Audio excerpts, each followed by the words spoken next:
Yay. All right. Aloha and welcome to Wisdom Dialogues with Hope Johnson, coming to you from Hawaiian Paradise Park on the beautiful Big Island of Hawaii. Yay. I'm so happy to be with you. So grateful for with the Wisdom Dialogues peeps. I noticed that a lot this week. Just these loving, warm thoughts would occur to me, especially since so many of you, I guess it was since it was my birthday, that's probably a good reason. You're you're letting me know how much you've been uplifted by Wisdom Dialogues, and that is uplifting to me. I'm so glad.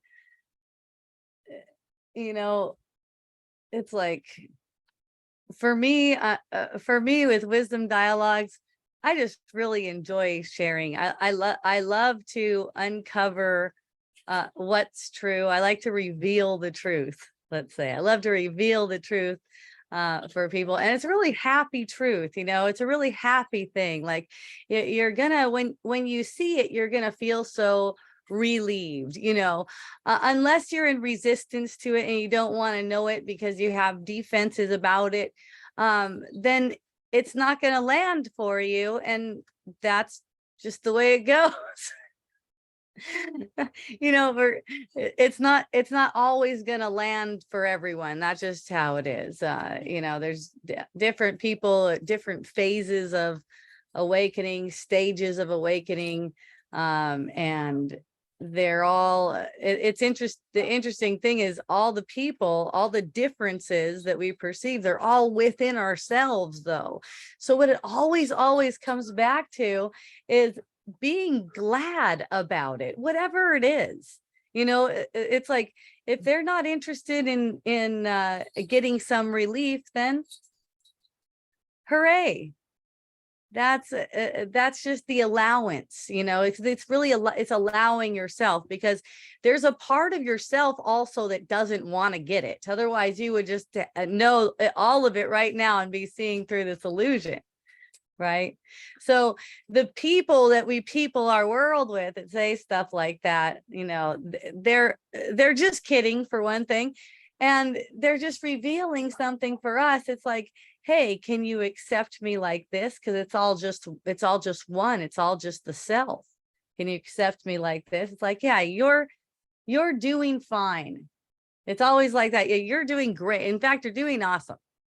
Right? Sometimes people can't take you're doing awesome. So it's like, oh, you're doing fine. Sometimes that's so far overboard that they'll just discredit you completely if you're like, you're doing awesome.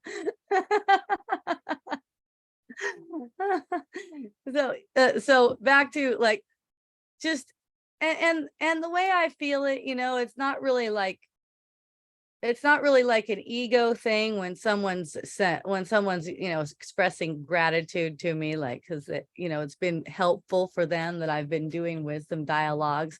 It's because the way I see it, it's like, they're just expressing what they feel. It's not really anything about Hope Johnson. It's not like anything like that. So it's not like I have some kind of a role that I have to manage here and try to take care of people in that way. It's just willingness to be as I am. And it's like, a lot of the things that I share, just like they're just like things about like my life and experiences I had and stuff like that. And there's nothing like spiritually correct about anything that I say or do, and there's nothing even true about anything that I say. It's just like there's just these musings that are going on about things that I have witnessed, experienced, downloads I've received, insights, inquiries I've made, stuff like that. So it's like, and then when it comes to Wisdom Dialogue, it's like, gosh, sometimes the aspect of me that's coming from the ego is like, it is like, gosh, why are you out there just sharing your whole life like that for free? It's like, geez, uh, And it's funny, it makes me laugh because I know what the life is for, and it's not for, me to try to get anything for my image, like, anything really, out of sharing. It's just sharing for the sake of sharing, because that's like where really our ultimate goal is. We all have equal interest. And, I have so much gratitude to those of you who listen too, because, when it comes to I'm here for Wisdom Dialogues, it's like I'm here in a listening and learning way, right? Not in a like I know it all way, but I'm here in a listening and learning as I go kind of way. And if you come to it too in a listening and learning kind of way like that, it's like this major teaching comes through, because the teaching doesn't really come from either of us. It comes from the spirit within. It comes from who we are. It comes from the one of us, let's say. So it's kind of like, it doesn't really matter who the speaker is, who's speaking. It's like a channel is open up, like between two or more people. That's how it is all the time. And so, I like to stay in that kind of energy. And one way to stay in a learning mode is to stay in a feeling mode. Okay, so you're sensing everything. That's being in a learning mode. Because when you're in a mode where, you're trying to teach, let's say, that seems to be the good English opposite to what I was saying before. Trying to teach kind of mode, you're clenched. Okay, things are clenched. I know this from experience. I've done a lot of experiments like this. Like shit's just all clenched up, right? So it's nice to hear that people can just listen to this and get relaxation. And I know the reason for that is that I'm experiencing a relaxation while I'm sharing it. Right. So it's kind of like, if you want to join with me in this vibration, you can. If you choose to be uplifted, you can. No one's going to force it on you. There's no convincing here. It's like, if you want to do it, then you can. And, I'm sharing with you keys to how to see your way there. It's really a sight thing. One friend was telling me this weekend, he was super distraught. It was really sweet. He seemed to be super distraught. That's why I don't take these things so seriously. He was super sweet. Just this look on his face, like the whole world was, coming down. And it was so cute, because I had seen him 2 weeks earlier, and he came up to me, and it was an interesting energy, because I was behind the booth at Kalapana Farmers Market, and someone came up to me and gave me a hug, and he asked me, "What have you been up to?" And then I paused for a second, and then all of a sudden, all the shit that I've been up to came out, and I was like shocked that I do that much shit, like, and that it was all just coming out. So another guy walks up, and he goes, "Hey," he goes, what, something like, "Hey, what about being here now? I'm here now. I'm here now. I'm here now. I'm here in the now." And I'm like, okay, that's awesome. And so we had a little conversation like that. And he goes, and he like did an evaluation of me. He like looked at me, and he did an evaluation, and he told me some stuff about myself and stuff like that. Now he goes, "Now, do you have anything to tell me? Do you have a message to give me?" And I'm like, "I love you." And he goes, and he goes, yeah. I know that, but what else do I need to know? And I'm like, that's all you need to know.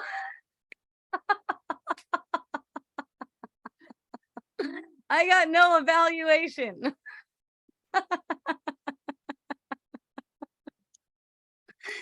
So next 2 weeks later, I see him, and he's so sweet, just looking at me, and he tells me, he tells me the sweet face how he kind of like got caught in the act of doing something that you wouldn't want to get caught in the act of doing something normally. Yeah, and felt really embarrassed and felt really like certain people were mad at him, and he felt like maybe he couldn't go back to where he was before and stuff like that. And you know, he just and you know, I told him, well, none of that, you know, none of that's really true, because you know, we've had conversations before, you know, none of that is none of that has actually happened. He's like, I know, just let me know how to get there. Like, how do I get to that where it feels like nothing's happened? I go, well, you know how you know about being in the now, right? You know about that. So now, right now, you can be uplifted. If you're thinking about something, like say something you did before, like, yeah, I don't know, maybe you took a crap somewhere you weren't supposed to or something, I don't know, whatever, you took your pants off somewhere, you whacked off somewhere, whatever you did, the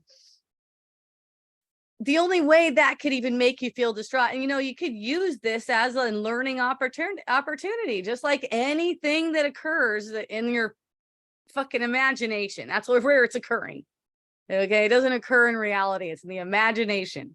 Okay, it's like, look, here's all the teachings culminating right now in an experience where you seem to have done something that is having terrible consequences, and people are pissed at you, and you got all these alarms and bells and whistles going off in your body's energy field. And notice that you're using thoughts to hold it up. You don't have to do that. So it's like the periphery information that I'm sharing with you, like, you know, it didn't really happen. That's like a permission slip for you to return to the now. That's what it is. It's a permission slip to return to the now moment.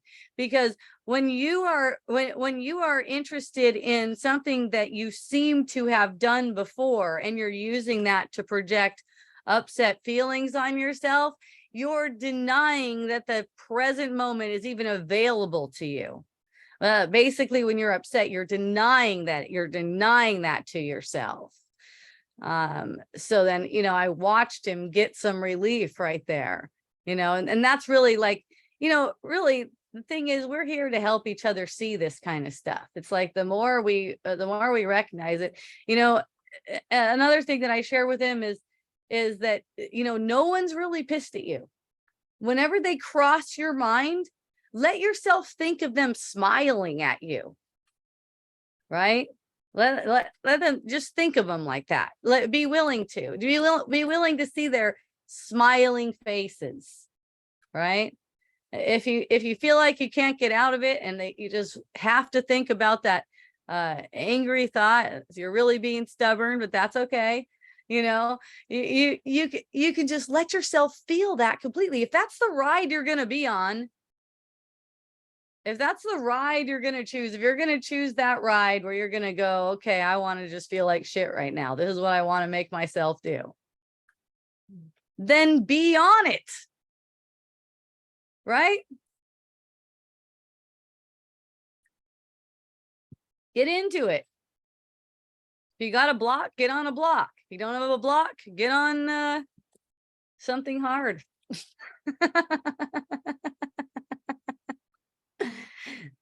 Work it out. You know, it's like, as you're projecting an upset feeling, you're building pain in the body sense. The mind is building this association with your projection and pain, basically. So there's going to be apparent pain held in the physical body. Feels heavy, you know, it feels heavier and heavier as you go on. And you know, if you're not trying to run from the pain, if you're addressing it, it'll release.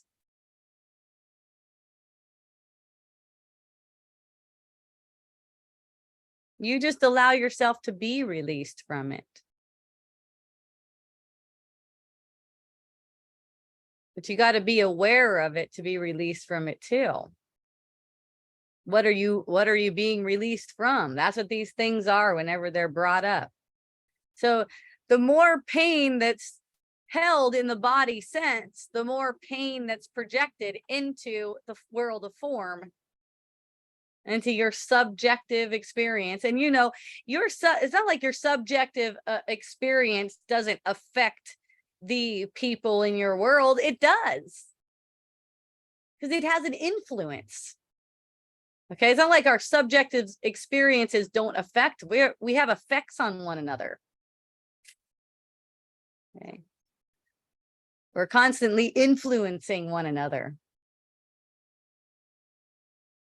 I was talking with my mom recently about spankings, about giving kids spankings. My mom was always an adamant spanker, right? She was like, man, if you don't spank your kids, they're just going to turn out to be criminals, right? So, you know, she has all kinds of kids. She's got 6 kids. Okay. There's all kinds of different walks of lives in there. And yeah, criminals in there, guys been to prison. Right? Couple of them prison people, but you know, it doesn't matter either way. That's not what I'm saying. It's just that, you know, it's just that idea of you're a little kid and then there's this big person coming to like cause some harm to you. There's a sense that this big ass person is coming to cause some harm to you, and that's not loving. Just basically, you know. And I was talking with my mom about that. I go, it's basically just a matter of seeing, because it's just consciousness, right? So it's just a matter of being willing to see that that's not loving. It's not a guilty thing for anything anyone has done. You know, I started out with corporal punishment on my daughter too when she was young, until I had a complete reversal of that.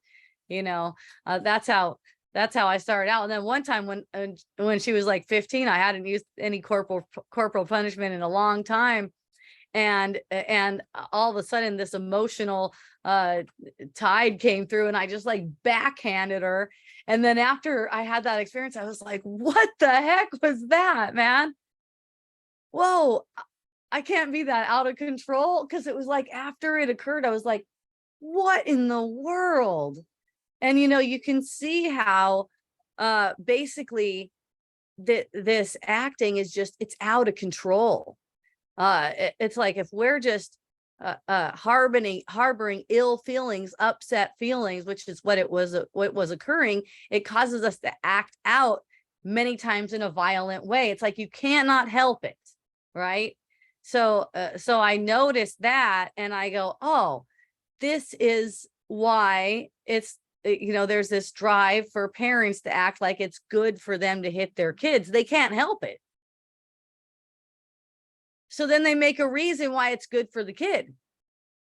But, you know, if there'd just be an admission there, okay, that's not a loving thing. It's never loving. Violence is never a loving thing in that sense. I'm gonna say it like this too, just because it's you know, it's what's really true. Everything is a loving thing when it comes down to it. Okay, none of us want to be violent. It doesn't feel good. There's nothing feeling good about that. There's nothing we want to extend about that, right? So anyway, so the slap, right?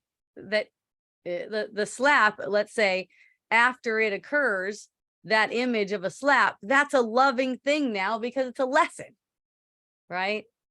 The act of it, the sense that you're like that, look at the sense of it. No one wants to be like in an out of control sense like that, where you're like seemingly doing something, go, oh my God, what did I just do? You know, and when and if we find ourselves in those situations after the fact, it's always a blessing because it's always a lesson. Okay, so in that sense, it is loving. Okay, so I saw that, whoa, like I need some help, like, and I was just like, what in the world? And that was like kind of close to the time where, probably right around the time where I started to like study spirituality, like really study it and go, okay, what's going on here? Because it's like, this seems like it's dangerous. Like, what's going to happen next? I'd have had experiences before that where I'm pulling out of my driveway in an enraged way and not even looking where I'm going, like people could be there. It's a trip, you know, and still at the same time, nothing's going to happen unless it needs to, because it's maximally beneficial. Okay. Also, we set up this cause and effect thing too, in the world that we're trying to make real, and we're doing a good job making it seem real to ourselves. Okay. So we could definitely see the consequences of enragement being, you know, some serious injury or something like that. See? So it was really clear. Ooh, I need some help there. Like, I don't want to just be acting out on these kids. Who knows? Like, I could like damage someone or something.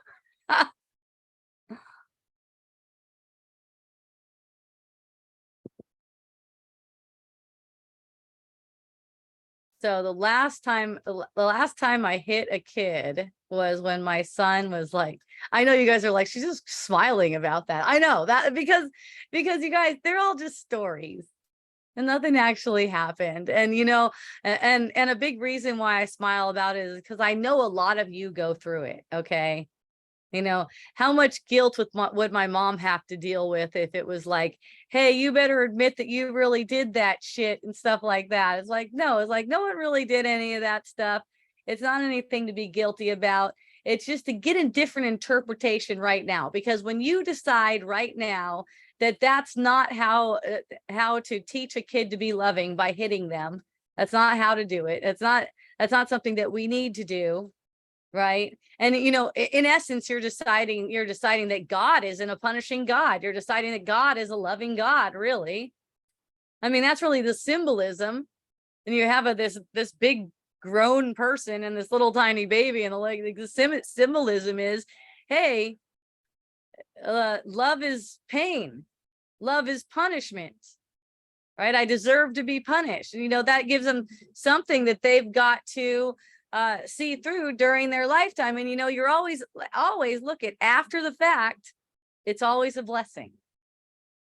Once it's like, okay, I've got, you know, even when I was a kid, I was like, I know this is going to be fucking awesome when I get older. I can only just make it that much awesome when I get out of this shit.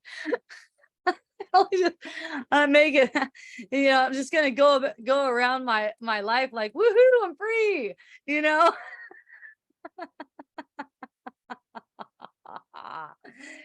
Gail is on here talking.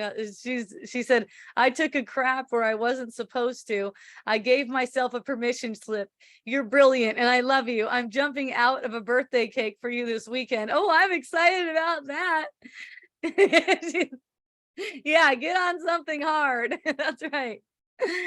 My mom was an avid spanker too. On another note, would you talk about the Maui fires and the collective pain body over there? I mean, with this perceived sense of loss, how might one find peace and ease in this situation? Shit, I forgot all about that. That's one way. Really. I mean, you know, there's a lot of there's a lot of questions as to, you know, like, what do we do? Like, how do we help these people?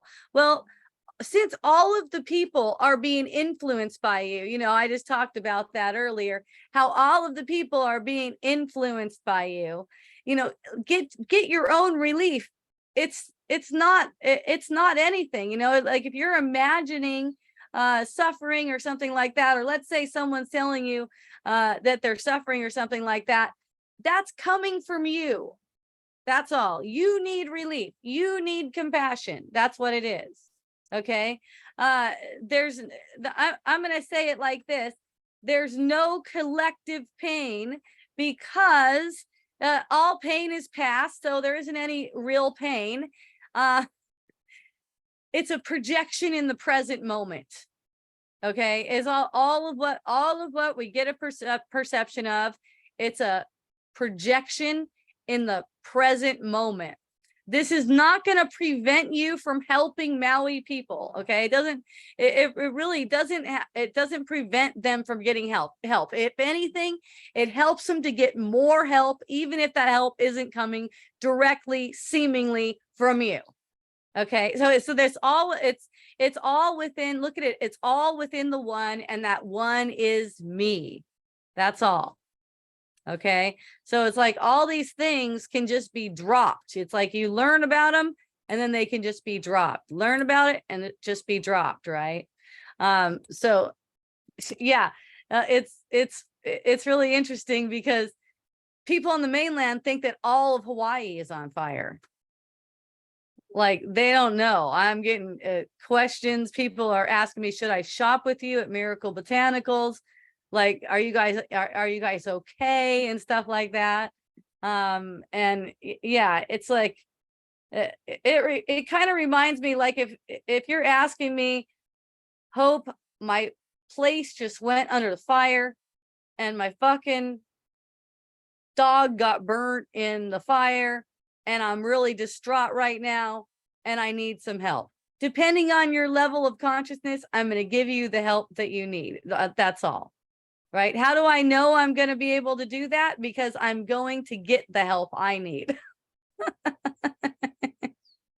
See, I'm just going to get the help I need in the moment. So, you know, coming from the position of the all-knowing, all-loving, peaceful, joyful spirit, nothing is wrong here because nothing has happened here, right? I mean, if you look at it, like the visuals, I've seen pictures of it. It looks gnarly, you guys. It's like all these cars burn out, buildings. Apparently 100 people died, right? Or probably more. That's the apparent, like the account so far, right?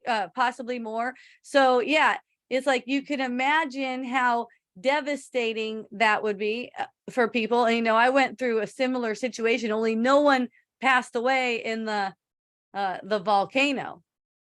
Big old volcano, big old raging volcano took 0 lives. There's definitely some PTSD going on there. So yeah, I'm sure the PTSD vibes are just like unimaginable around there. So anyone who knows how to be at peace, basically it's a skill that you develop. It's like, you know, you just become skillful at it. And, you know, you get a lot of help in that. You get a lot of guidance, right? Is to be in the spirit. Any and all of those people, I'm sure, are stepping up to the plate right now and extending the love to all the people in Maui. And you know, anyone who's called to go over there and join over there and pray with them and love everyone up and everything like that. But when it comes to just like when you're talking about all the thoughts that occur to you about what should I do, what should I do, what should I do, get your relief right now because it's all in you. And this is your subjective experience, even all the carnage and everything like that. It's your subjective experience. So hooray. Yeah. Aloha, Hope. Happy to see you. Spotty service on my end we'll listen later. I love you too, Goda. So yeah, Goda.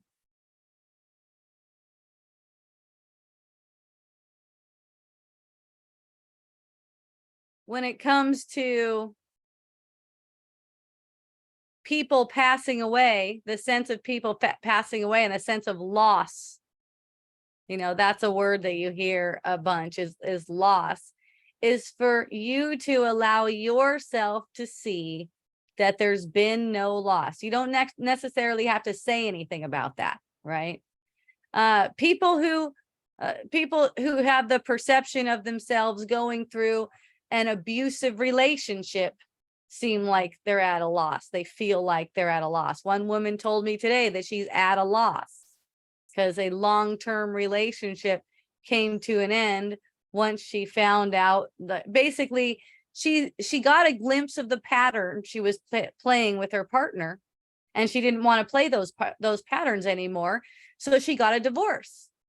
right? She didn't realize that those were patterns that she's playing. She's not ready to realize, it didn't seem anyways, because that's not what came to share with her. She wasn't ready to realize that that's actually a projection, right? That the narcissistic tendencies are actually coming from her own mind, you know. And these things, like, if we would be willing to see each other as not as at a loss, like, that's how I could see her.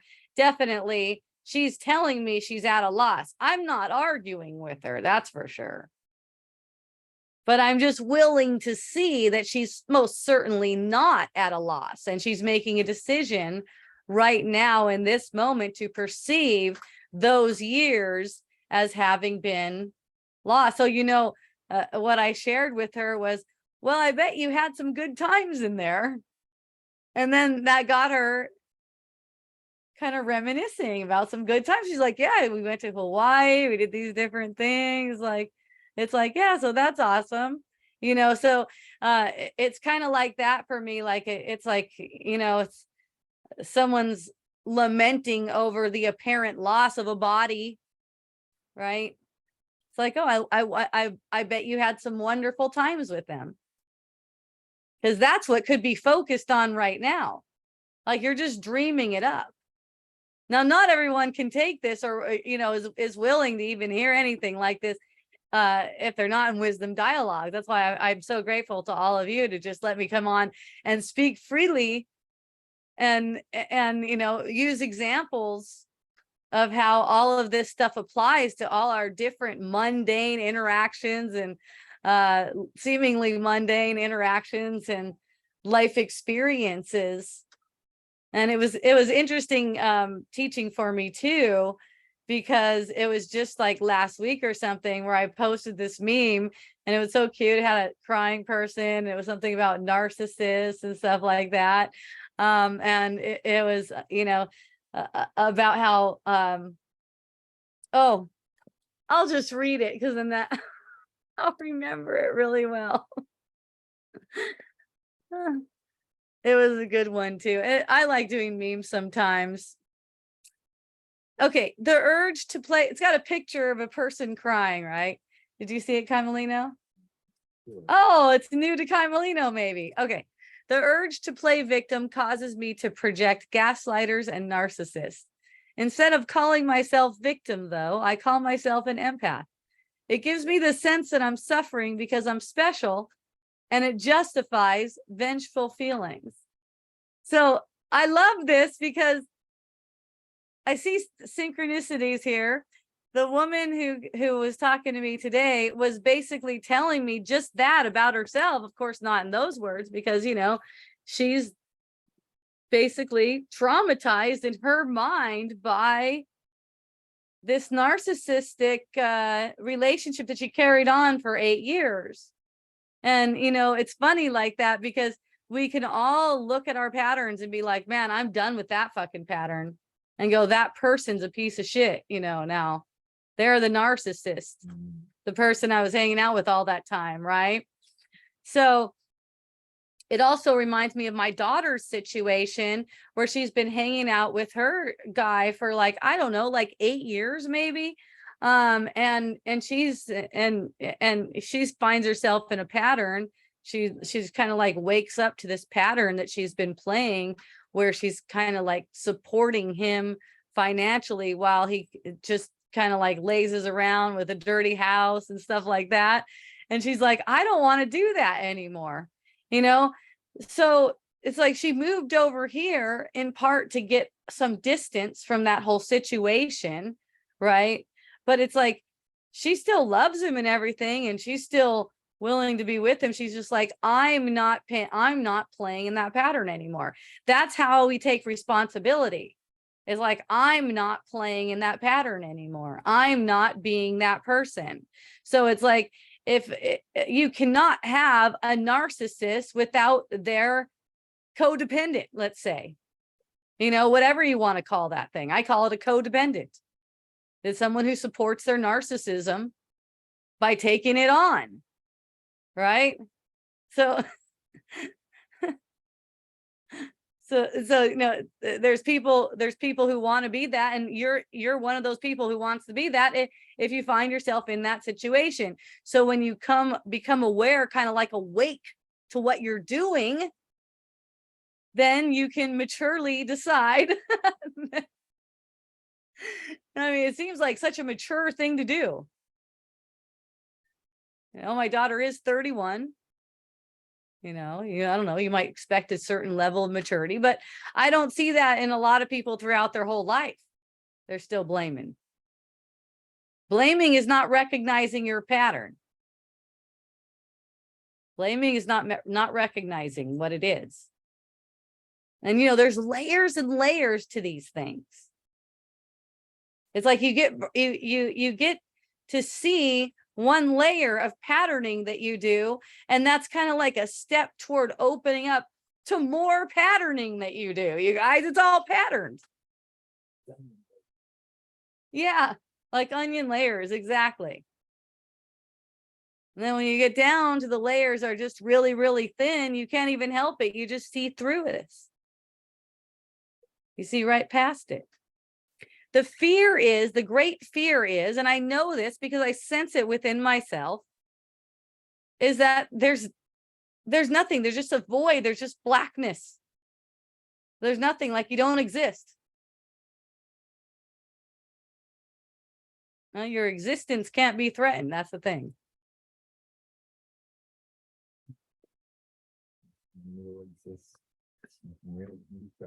Yep.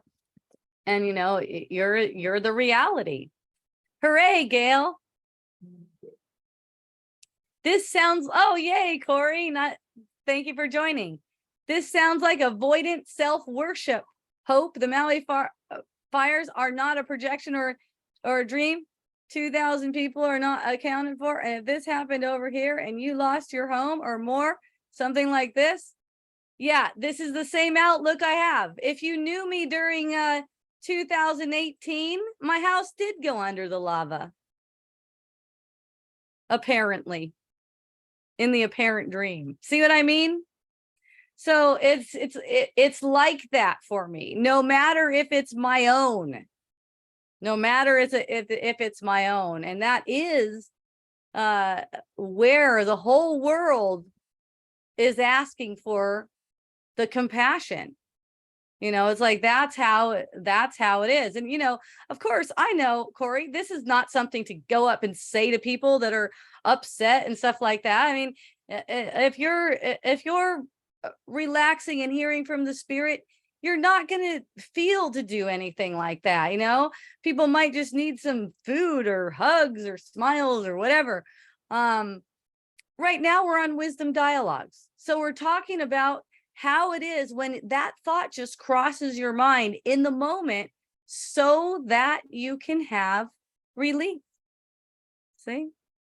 So thank you. I appreciate you bringing that up. I know it's like that. I know that there's I know it's like that for people. I know that when I speak really freely like this, there's a risk of people not liking me or thinking I'm uncompassionate or something like that. I realize that. And yet it's my fucking makeup. I can't help it.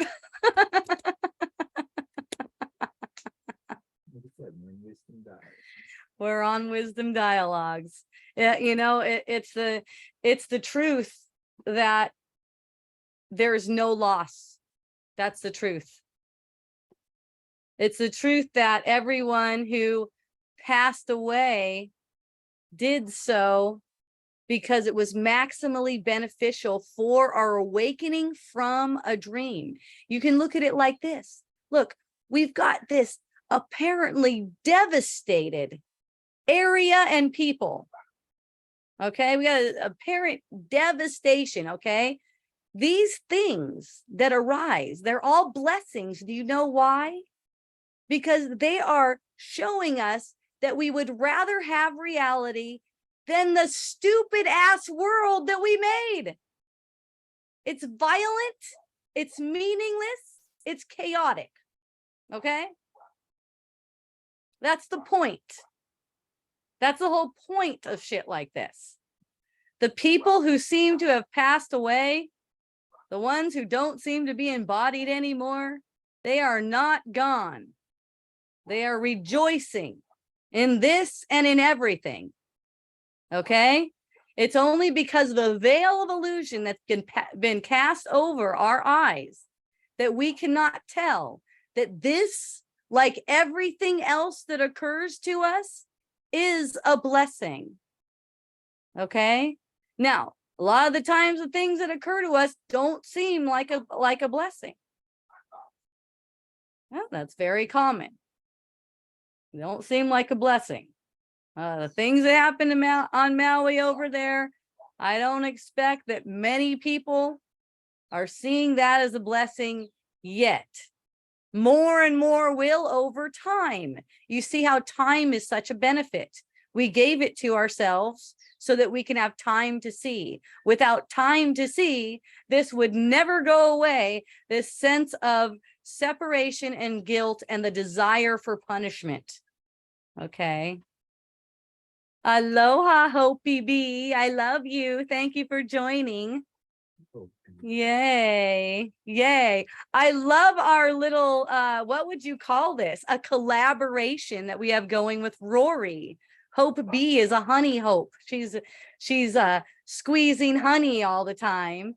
And then I've got the essential oils, and our friend Rory is making honeyed essential oils. She calls it a hope infusion. So it's got two hopes, good, and Rory, who's a beautiful, sweet, loving man, bringing it all together. That is so fun. I love it. Thank you. Yay. Gail said, my gift to the whole Maui community is not to be caught up in the sense of tragedy as if that's the only reality, to be a neutral space for all of us. There's a blessing in the midst, although not immediately seen, and that's okay.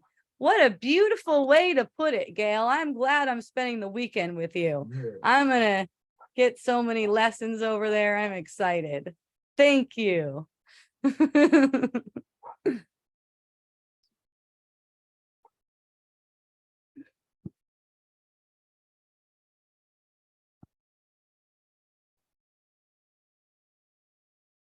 The major like like when I was growing up as a Christian missionary, one thing people would use about the ego, they called it the devil, right? It's really the same thing, come to find out. They would regard it as the enemy. Okay, in a way, that's kind of that's kind of one sense of looking at it. It's just that the word enemy kind of makes it seem like it's fighting, like you have to fight something or something like that. But it's not like you have to fight it, but it's more like it's almost like you're fighting against the urge to fall asleep. You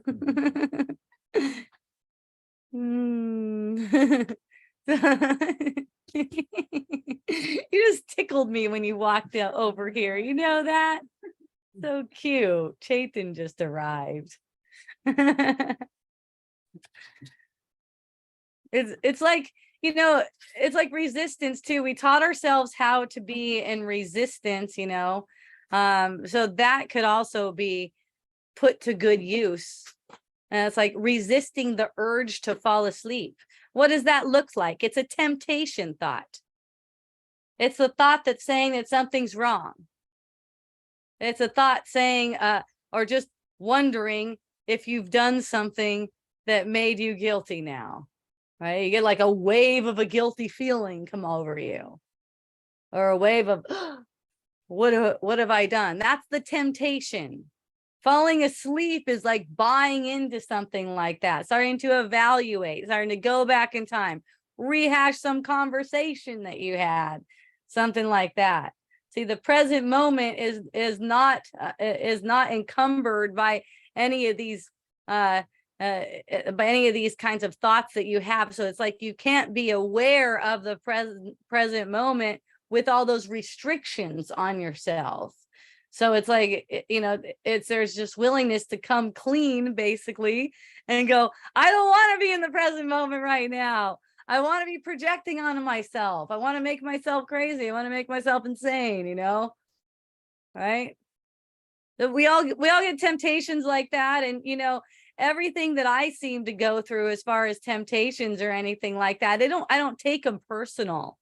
You know, it's not personal to me. We're all doing all of this for the whole world, right? Basically, we're all called to be saviors of the world. All of us are called. Okay. And you know, a lot of people hear it. A lot of people hear the call right now to be savior of the world.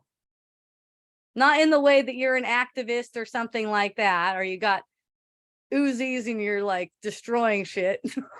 Some people think they're saving the world by doing all that bombing over there. It's good stuff. We're saving the world. No, not like that, but with, you know, with forgiveness, with willingness to see different, with willingness to see it differently. Okay. And, you know, it's like, I don't try to tempt the ego and go, oh yeah, well, give me that fucking fire and kill some of my fucking family members or something like that. But it's like this, whenever whatever does arise, I use in that way, whatever does arise. So it was like with the volcano, that was just easy to see. Gosh, if there would have been deaths too, that would have made it even easier to see that what it's for. That kind of shit makes it easy to see what it's for, actually. I'm like, shit, this is what this is for. And it's just an inner movement. It is opening up, right? It's opening up to the compassion. You can't share anything that you haven't received for yourself. And there's no way you're receiving any compassion if you think that tragedy over there in Maui is a real thing. You can't have the compassion. So you can't extend it.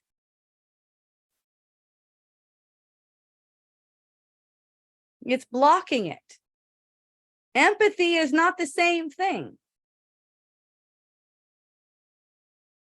Okay. From empathy, compassion can come though. So say you're feeling empathy.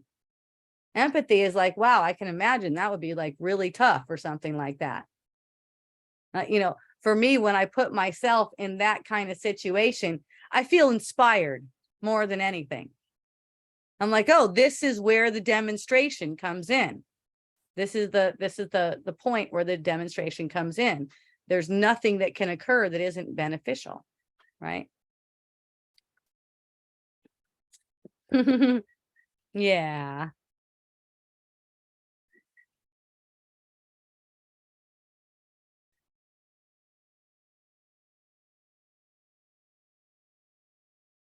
It was funny, even with the you know, the apparent volcano in 2018 and the house going down, you know, no insurance. Of course, there's feelings just swirling around about, you know, we're freaking like middle-aged and we don't have anything now, and like, sad, poor me, we've got kids, what are we gonna do, you know, that kind of stuff. um all those kinds of thoughts, they're just like grist for the mill. That's what it is. That's what it's for. And like when you're using the life like that, you're constantly just more uplifted. People would see me around the lava. They'd have no idea my house went under the lava unless they knew, because I showed them the photo of it on Facebook. They have no idea. You know, nothing changed about me. I'm the same person. Still like that. Still like it's not real. Still like it didn't happen. Because it didn't. We're seeming to be here so that we can process these imaginary things. That's all. We only seem to be here to process these imaginary things. The more people jump on board. Look, I'll tell you guys, but you guys want to know why Maui's in the news so much? People think the whole fucking Hawaii is on fire. All right. You know why? Because that's how to get people under control. Okay. Get people to act like there's a big tragedy that occurred. Guys, getting the sense that there is tragedy is what we can use. We are going to use it one way and the other, or the other. When you get a sense of it, when you get a sense of tragedy like that, and get the sense that there's victims and stuff like that, and you believe in it, you're projecting it. When you get the sense of it and you recognize that it's an image being projected onto the screen, you're healing its root cause. You're healing that root cause. And this is like all kinds of destruction, all forms of it.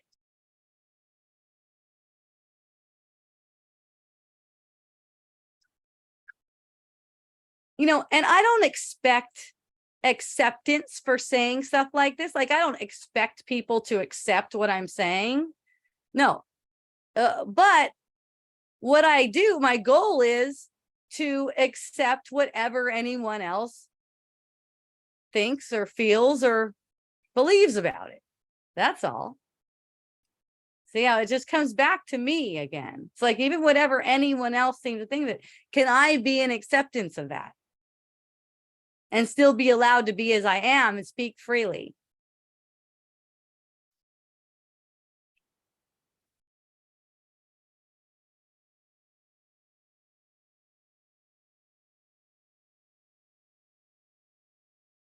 It's funny because what the ego would call self-worship is actually healing. And what's actually self-worship, the ego would call compassionate. So the ego considers making people into victims, making tragedies into reality, as compassionate, because it projects and prolongs the life of the ego. So most people of the world are under the influence of the ego in that way, and do not see that. It's very unusual to see that.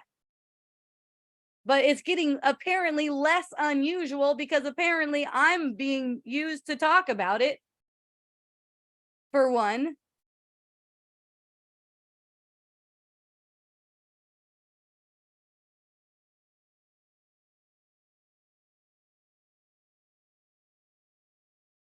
And I'm starting to hear it more and more. I mean, really, it's so powerful when you just are willing to go there, just willing to see it in the light of truth, see through the eyes of the divine. The divine cannot see a tragedy. It's grace playing out here. We need to see, we want to see.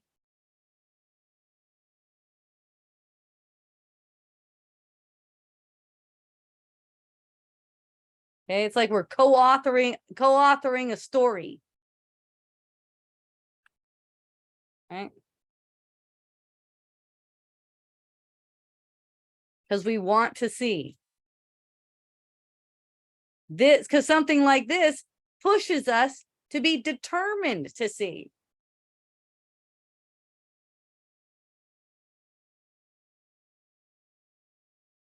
Taking this world as a reality ensures that it continues with all of its apparent tragedies. The fact of the matter is that we don't really want this.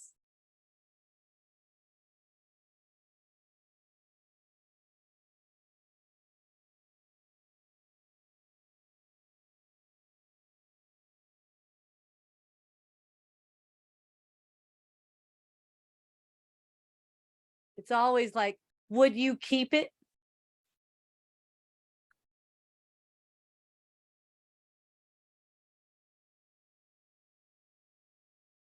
You know, if you're committed to it's a tragedy, you have to keep it like that. You have to actually maintain that. for as long as you want it to be a tragedy, because it's not true. For as long as you want it to be a tragedy, because it's not true. If it's not a tragedy, you don't have to hold on to anything. You just see in the light of truth. You are the truth.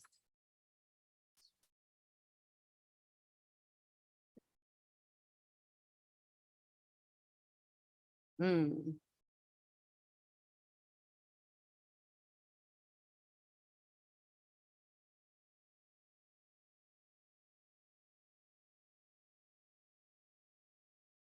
I found myself getting some relief today when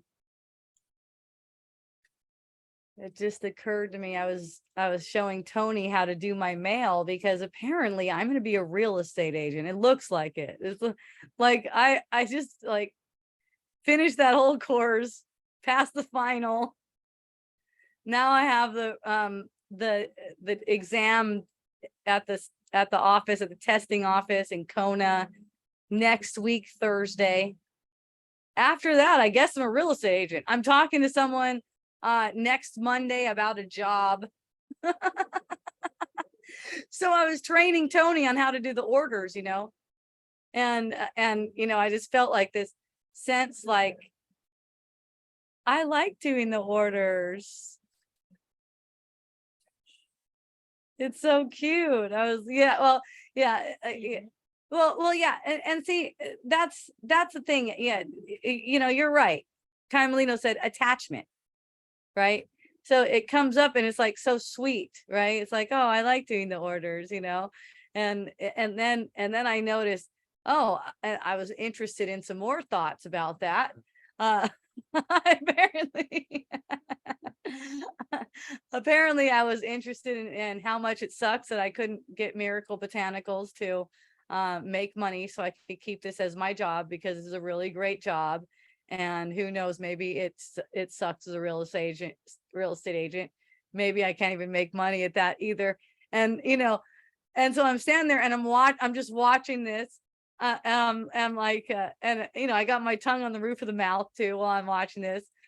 And I'm just like noticing the feelings, and there's like, you know, this sense of like this weepiness come up, and some hotness, some sense of like wanting to blame Tony, wanting to project onto him. And it was just really beautiful because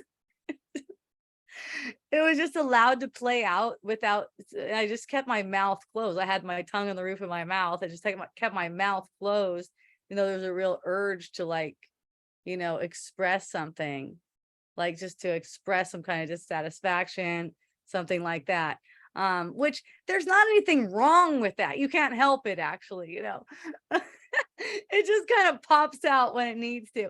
But the more awareness there is, what these things mean and what's going on here, then the more willingness there is to just observe without making more illusions. So it's kind of like getting someone else into it, like as if it's a reality or something, you know, like I could tell that's not a feeling that I would extend. It's not a feeling I can extend, and I wouldn't, even if I can. I don't want to. So I don't want to project it either. So it was such a beautiful thing, because I noticed how this potentially intense, and this is basically how people get depressed and you know, get into depressive modes and stuff like this potentially intense kind of pattern coming up, where I could have gone down a certain road. It was just able to play itself out as a feeling sense, right? And then it's like there's just joy after that, and you know, solutions. It's like things you can see that, okay, here's where Tony can take care of this, and who knows, possibly, maybe I'll still be filling the orders. I don't know. We'll see how much work I have. When I'm talking to a real estate office that's hiring next week, Monday. When I talk to them, what I'm definitely going to go for is, how do I work from home? Right? And I have a friend who said she'd help me too. And, I asked her about it, and she's into having like a chill time too. So like, I'm not trying to get like super busy or anything like that, but we'll see what happens. Jennifer went on the Q&A. Okay. I understand the devastating that has happened to your beautiful home. I am so very sad for your loss, but error in my message. You are going to be an amazing agent. You might. Oh, she got cut off there. Okay, anyways. Well, see, okay, so look at this. Look at this, Jennifer. So you said, I understand the devastation that has happened to your beautiful home.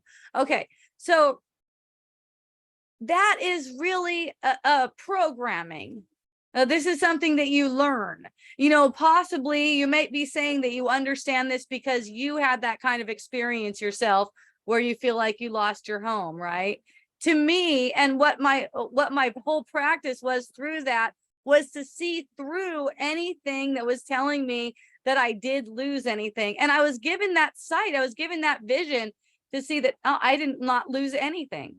I just didn't go down those trains of thoughts for very long anyways. I might get hooked for a couple minutes or something like that, but I don't like that feeling and I don't have to keep it. So I get relieved from that right away. So yeah, my home that seemingly went under the lava. It is beautiful now as it ever was. It's in my imagination, right? It always has been in my imagination. When it was showing up as made manifest in the world, it was because it was maximally beneficial for me to awaken from the dream. And if you ask me, would I rather advance in awakening in the dream or keep my beautiful home with all of its sparkling gardens and luscious dreamy lawns in between? I would say, give me the awakening, right? Even if you said, Hope, you can have a little bit of awakening or you can have a lot of insurance. I would say a little bit of awakening. I'll take a little bit more awakening. Because that is the real treasure. I don't need anything for that. Okay. The insurance company could go out of business, right? That's not a solid promise. But awakening, that's solid. And you're constantly reaping the benefits and the rewards of the more awakening that you've allowed to happen. And that really comes down to just right now. I love you, Natalie. Thank you for joining. I love you too, Cora. Thank you. So where you say, Jennifer, that I'm so very sad for your loss, what's going on there is it's self-talk. You are sad over the loss of the seeming, that seeming separation that seems like you lost your reality. You lost heaven. You lost the love of God, apparently. See, that's the first mistake that you made, to think that. After that, it seems like you get stuff and you can lose that stuff. That's a seeming thing. There's nothing to lose. There's nothing to lose because you are all of it. And all of this stuff that goes on, even death and destruction, all of these things that seem to go on, they're just to push you because you want it. It's very loving, actually. You want it, is to push you toward awakening so that you will be determined to see what's really true instead of just following these different patterns. I saw how big of an awakening the lava was for me, and I was so, so grateful for it in that way. It was just huge. I mean, gosh, and Tony too. Tony says the same thing for my kids. It's like, it's huge like that. If you're willing to see, and you know what? You can choose to be willing to see anytime. Like for now, you could be in mourning. It's fine. Nothing wrong with that. For now, you can be in mourning. And then as soon as you decide, even all that mourning is erased, right? By the way, just occurred to me, isn't it funny that we say good morning? What fucking weirdness is that? One of my friends, and it's a young kid too. I said good morning to him one day, and he goes, good rising. I'm not in mourning. And I'm like, no kidding, bro. What the fuck are we saying?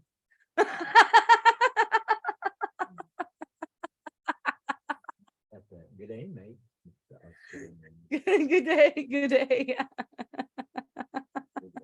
We both say it really bad though. We need an Australian to interpret for us. Yeah.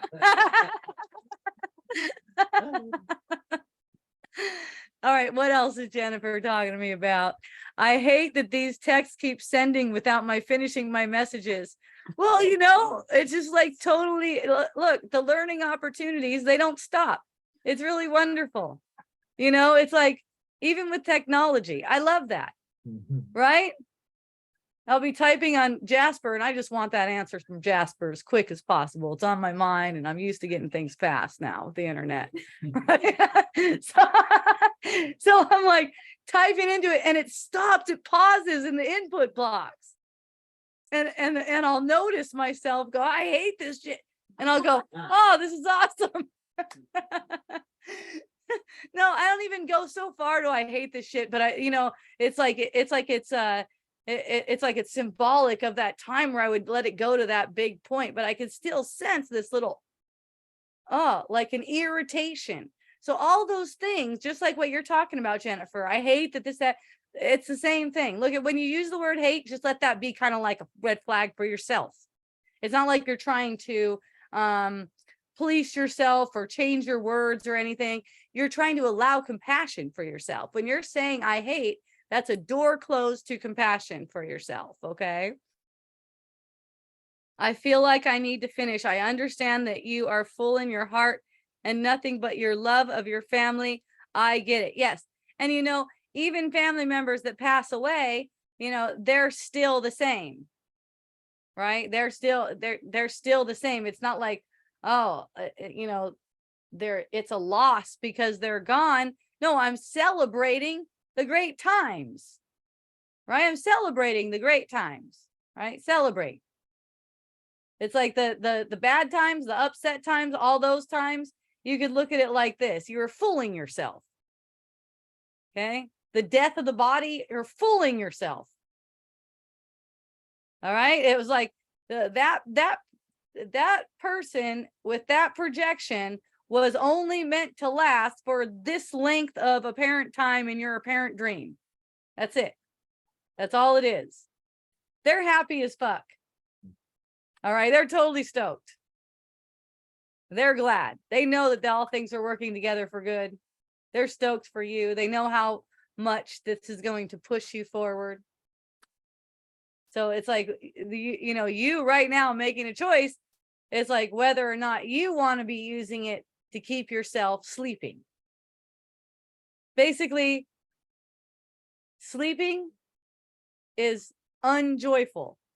You can't have joy and be asleep at the same time.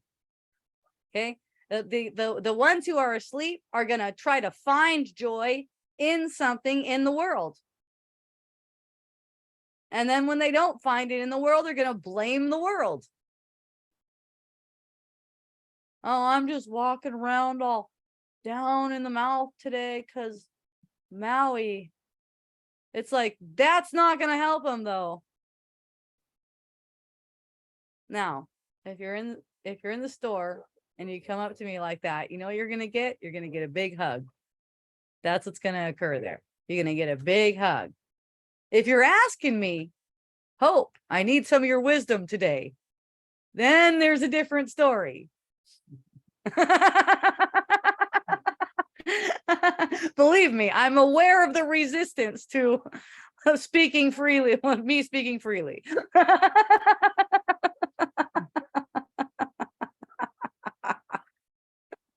And I'm also aware that the resistance comes from myself.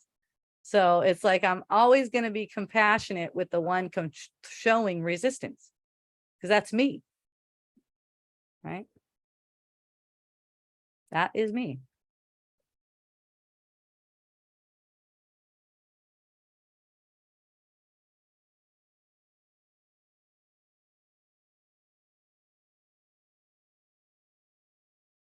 Like my friend Corey here was saying how this is so uncompassionate.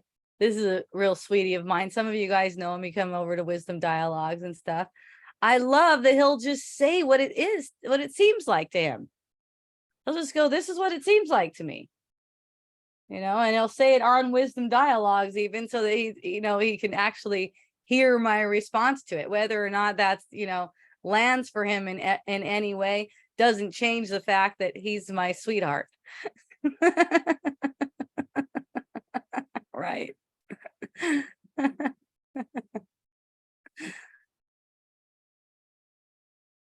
And some of you, I love you so much, and Wisdom Dialogues isn't really for you. It's not for everyone. I'm not trying to get popular here, right? I mean, I don't mind getting popular, but I'm not trying to like get people to listen to me that are not ready to be listening to this. Robert says, if I really feel in the body sense that something bad is happening and I say I would rather not keep this, isn't that sort of dishonest and pushing it away? This question keeps coming from, this question keeps me from letting go. So the question, would you keep this, is a question you're posing to yourself because you are using thoughts to keep it.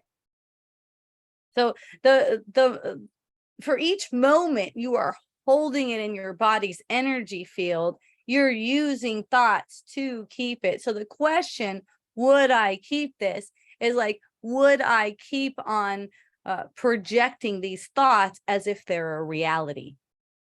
So it's like just asking yourself, would I keep this? Would I keep this kind of thing for myself? It's like to using that to bring yourself present.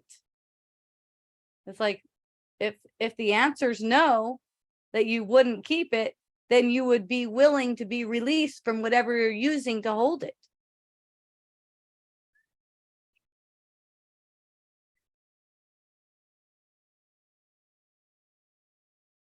So for an example, like earlier today, when it occurred to me how much I like filling the orders, I love to, I always like look at who's ordering and what did they order before and how long they've been a customer, and I get to know my customers. And a lot of times I write in little notes, and I get that sense. And then it's really sweet. And then it turns to, like Kai Molino said, attachment, because now it's starting to feel kind of like sad with these thoughts about, gosh, it would have been really nice if I could just get this to work, like with this essential oils, my job with essential oils. Gosh, it's so nice, this job with essential oils. And it's like, in that moment, would I keep this? It's like, if I know I wouldn't keep this, I'm not pursuing those thoughts anymore that are bringing on that feeling. I'm just there with the feeling I've already projected. See? And the example I gave earlier, I'm just holding the feeling without trying to project it. It's just in my body's energy field, and I'm really getting the visceral sense of it. And the thought of whether I would keep it or not shows me that I don't want to, it's not something I want to try to share with someone. It's not something that I want to speak on it as if it's the truth, as if it's a reality, and kind of like project it forward. I don't want to carry it forward. So then I'm immediately released from those thoughts, and I have the victory. And there's a sense in the body sense of a victory as well. Okay, that's our best clue as to what we're doing mentally, because the body sense is the first manifestation. That feeling in the body sense is the first manifestation of thought. So good that you're aware, Robert. That's like a great sign already, that you're aware of the body sense, that you're noticing it. Okay. So, and also being aware that you wouldn't keep it doesn't mean that you won't feel it right now, right? Just get a sense of it right now. What is it showing me? If I just projected it to myself, I must have some kind of important message in there. I want to get the full sense of it. I want to get the full ride on this ride.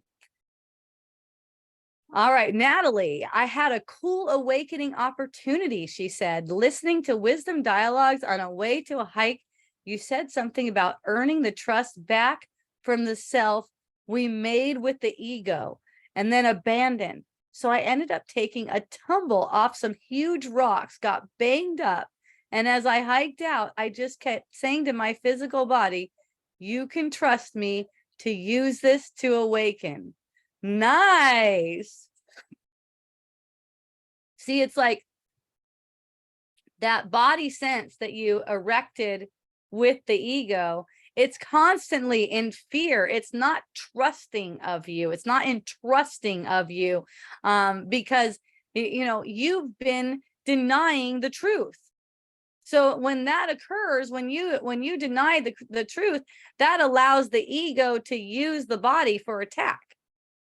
Right? When you deny what's true.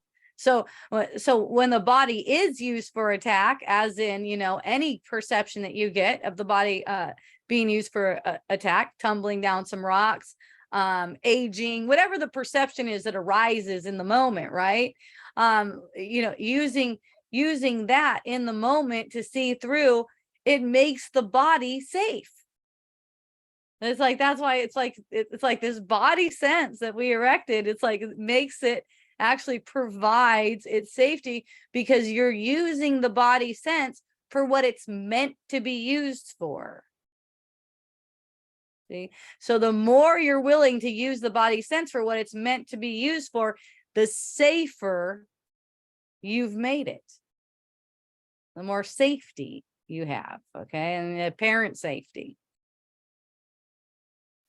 And then also every seeming attack is an opportunity. And for that reason, because of what it's for, it's always a blessing.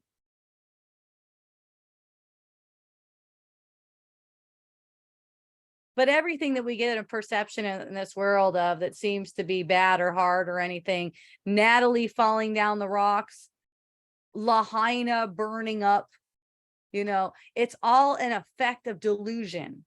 So the goal in that would be to purify delusion, wouldn't it?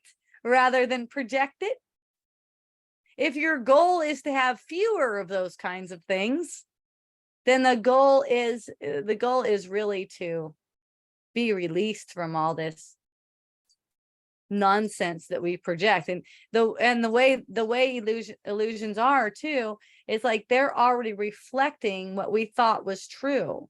So it seems like you're blasphemous if you say that that's a projection of a subjective mind. It all is.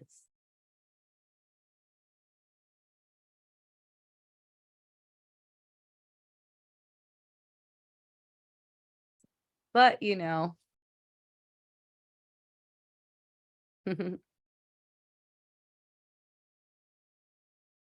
it's a tricky situation we put ourselves in.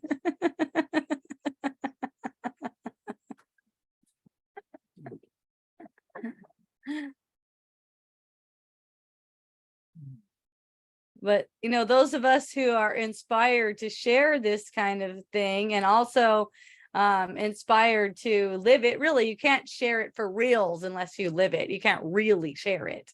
I mean, you can learn, let's say you take a book, let's say you take the Bible or A Course in Miracles or the Bhagavad Gita or something. You can learn it really well. You can learn it word for word. But the teaching is really in the extension that comes through the Holy Spirit. And that has to do with whether you have been willing to live it, your devotion, your determination in the moment. That's the only really way that it can come through. So those of us who are inspired to share this are also inspired to live it. And, when we do that, we give permission to everyone to just relax a little bit more. The more we relax, the more the whole weather system of the world and everything relax. The weather system is coming from the sense of separation even.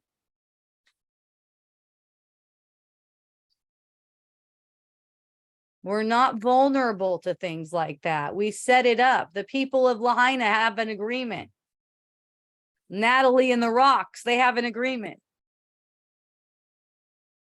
This is going to be used in this way. Hope falling off a cliff. What year was that? Was that just last year? Probably. I don't know. It's been like a year and a half now. Hope falling off a cliff, apparently. Right? Like, woo! Detox symptoms. That's another thing. Same kind of thing. You get detox symptoms. It's not really what it seems. We do use these things as symbols, right?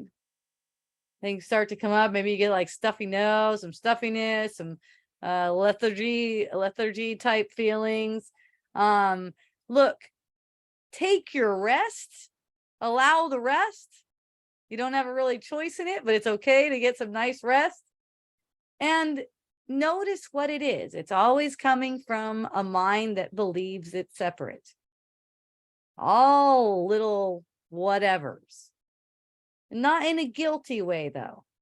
See, there's a little bit of a learning curve there because the ego likes to take everything in a guilty way. So when you first hear this, it might be a little bit difficult, like when you're going through some kind of sickness or detox symptoms or something like that, to see it in a from a non-guilty kind of perspective. Right. And you see it persisting, like it's going on for some days or some weeks or something like that. Maybe you're on a cleanse and things seem to be working themselves out. The body isn't real, so it doesn't really need to be cleansed, but this is symbolic of a mind, a mental condition that's being cleansed. Be glad. The mind needs purification. And let it be what it is, a mental purification. Not some kind of a physical thing, like where you have to I don't know, all of a sudden you're like, oh, I need a bunch of drugs or something. I don't know what goes on. My daughter was doing a yeast infection and she goes, Mom, I read that it could get systemic and this can happen and this can happen and this can happen. I'm like, quit reading that shit. That's how it gets projected. Start going off like that,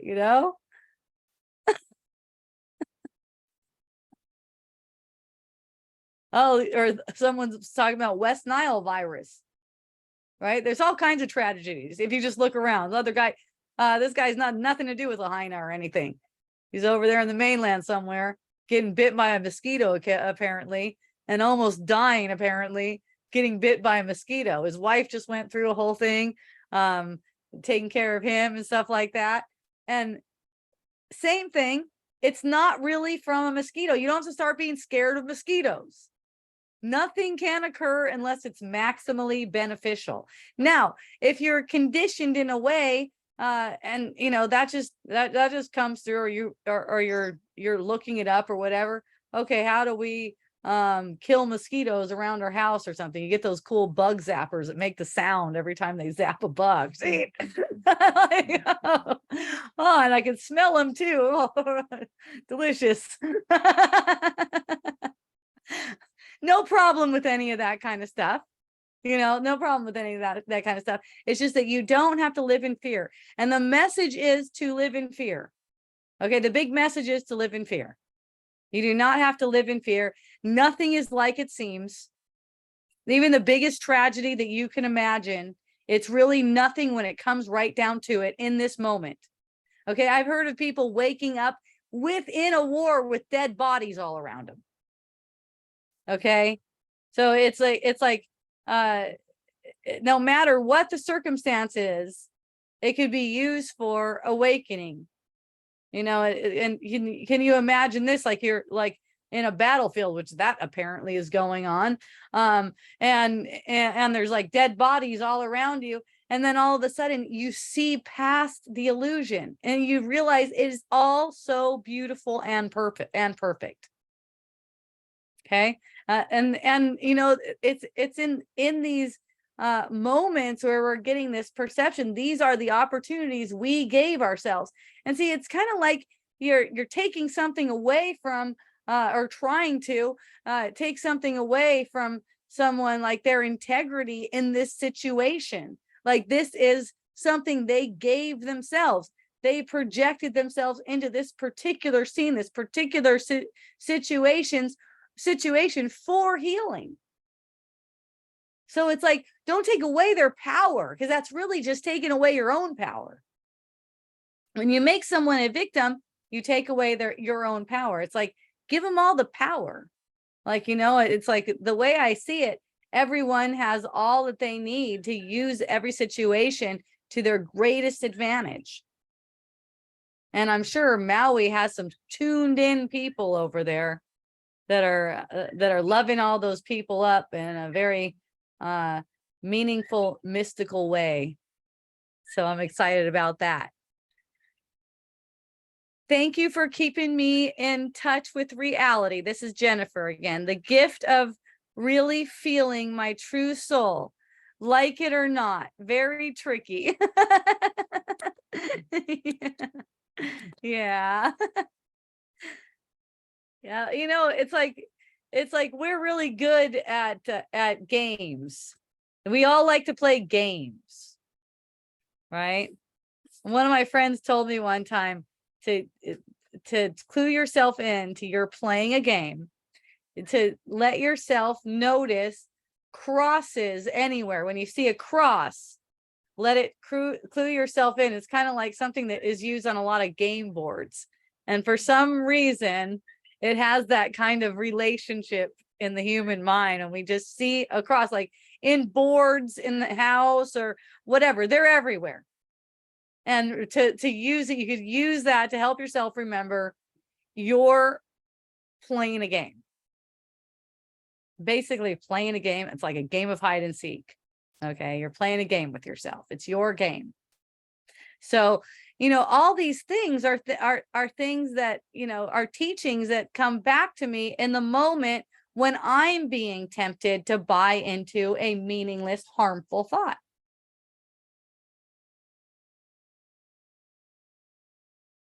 That's when they really, you know, when they really work. Someone was telling me on Facebook many years ago, I said something lofty in one of my posts, which I do all the time. and and she said, oh yeah, well, say that to yourself when you're triggered. And I'm like, that's the goal. That's actually the goal. I know it's not easy. I know that's a pain in the ass. I'm not trying to rush anyone along, right? And the reminders, these reminders that we have, you know, and now I haven't even been posting so much on Facebook, but one thing that seems to be inspiring me toward that direction, it seems like a bunch of my friends took over that shit, so that's cool. Like I could actually see things that I would say on Facebook now on my wall. So it's like I set it in motion and now there's a bunch more people doing that. So when I first started, you know, I was the only one. I had a completely different set of friends. I mean, some of those are still cruising with me from the beginning, back in 2009 when I first started going on there and first started, you know, just letting people see me as a crazy broad, like whatever.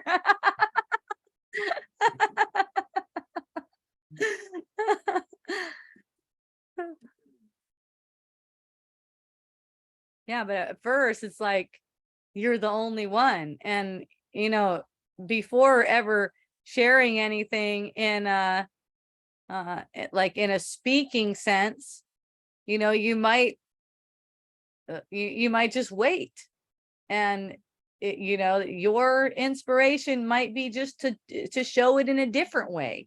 We don't all express it the same way. We don't all express it by writing on Facebook, for instance, right? All of these different ways, they're unique to the character, right? So no one has to change the way they live their life or anything like that. Although, you know, your life may change. No one has to try to change it, but your life may change. More times it doesn't, though. It's just, it gets more juicy because you're aware of what it's for. It's like you're bringing souls back to the kingdom of heaven over and over again. You know, there's only one of us, so it's really fragments of your own soul coming back to you.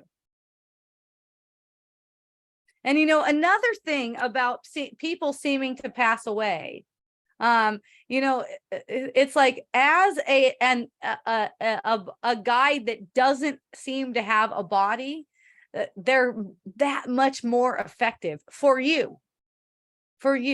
So let's say that you get the sense, and who knows, maybe someone's listening to me now that's on Maui.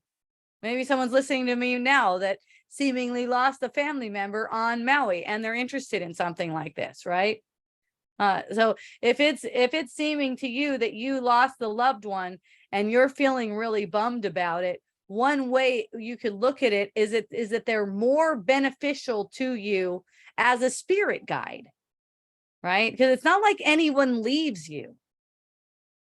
This is true of animals, of aborted babies, anything. No one leaves you. It's kind of like they're floating around you as guides now.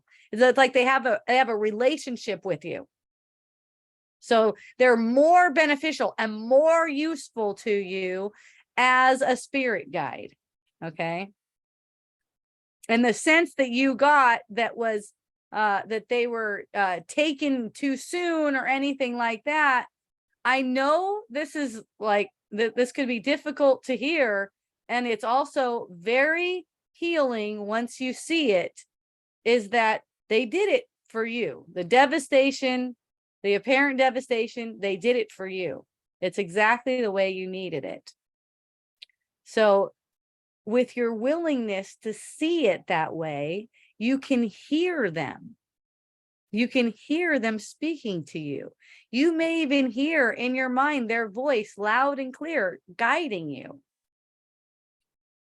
So being open like that, see, you're perceiving it as a loss makes it way harder for them to communicate with you.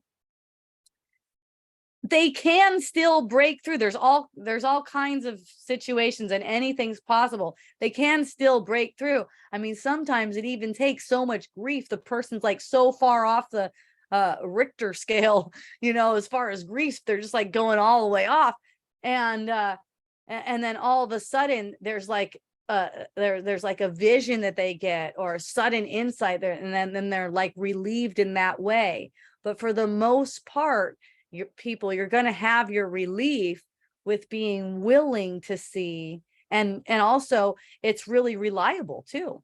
You can, like you can have your, because it's your choice, you can have your relief anytime you want to you know, practice it so that you build up that. It's like you develop this way of being with upset feelings and anything that seems like a tragedy, where you're using it to get relief.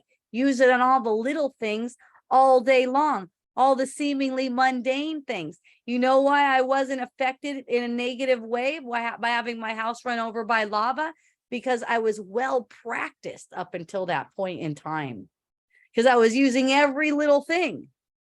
That's why it was kind of like a no-brainer. It's almost like it's almost like the spirit just like takes over that immediately. That's just, I mean, all those years leading up to it, once I saw what was going on with this apparent reality, I started to use it like that. And for all those years, I was using the littlest, tiniest things, things that seemed stupid, whatever, you know, until I was just purifying this sense in myself that I could lose anything, that I could be vulnerable in any way to doubt, to fear, to anger, right? That I could be vulnerable to any of those things. I was always practicing that. So then once that came along, it was nothing.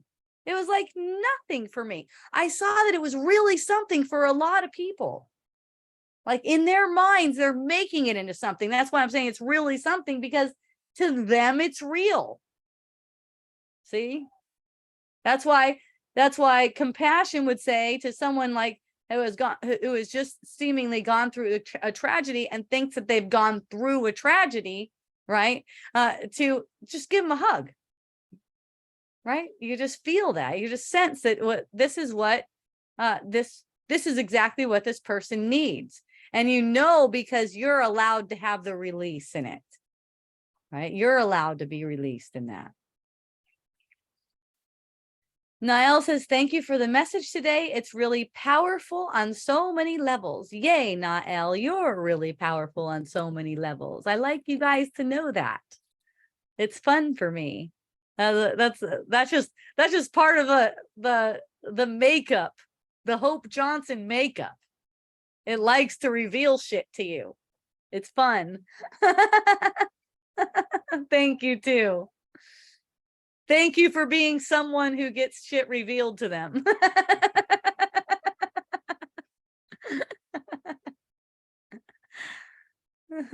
It definitely keeps me it keeps me on. Like, you guys keep me on. Like, let's say that you guys keep me on it, because it's like, if I stumble, I feel like I'm dragging you guys with me.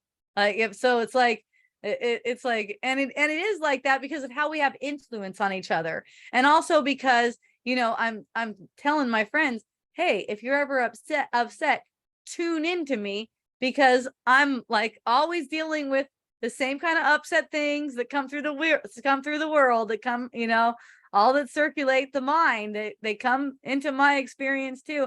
And I'm always dealing with them in a certain kind of way. And I'm always getting upliftment. And that's something that I can extend to you if you'd be willing to receive it from me, and that's kind of like the way that I live from moment to moment. I think of you guys, I think of you people that come to Wisdom Dialogues, and you're listening and you're using this for upliftment. When I'm in my times when I'm not around you, maybe no one's around, I'm still not giving into ego, aka the devil, and stuff like that, which is a meaningless thought that brings me down, that brings me toward depression. Because it's like, whatever it is, these are just the effects of what I want to see right now. Whatever I'm feeling, it's just the effect of what I want to see right now. And it's like, do I want that for you? No, I don't. I don't want it for myself either. So would I keep it? No. Does that mean that thought is meaningful? No, it's not meaningful. How could that thought be meaningful unless I wanted to use it because it was my goal to attack myself and project attack onto all of my beloveds? It makes no fucking sense, right? Any kind of fear too.